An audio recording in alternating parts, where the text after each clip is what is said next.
அடிமைய, உங்களுடைய ஒரு அடிமைய ஏன் கோயம்புத்தூர் வரைக்கும் ஓட வச்சீங்க?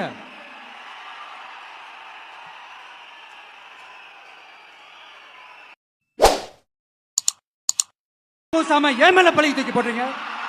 ஒரு மனசாட்சின்றது வேணா? சரி, நீங்க தான் எதுவுமே பண்ணல சார்.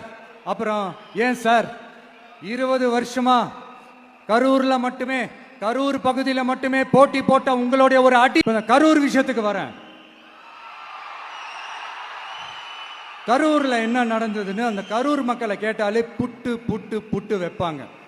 ஏன் மேல பழியை தூக்கி போடுறீங்க?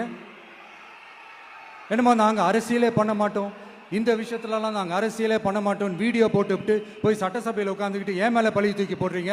லேட்டாக வந்துட்டாருன்னு போலீஸ் கொடுத்த டைம்ல நாங்க இருந்தேன். நாமக்கல்ல இருந்து கரூர் வர வழியில இருந்த மக்கள் எல்லாரையும் நான் என்ன அம்போன்னு விட்டுட்டு வர சொல்றீங்களா? நாமக்கல்ல இருந்து கரூருக்கு நான் எப்படி வந்தேன், எவ்வளவு நேரத்தில் வந்தேன், உலகமே லைவ்ல பார்த்துக்கிட்டு இருந்தது. வாய்க்கு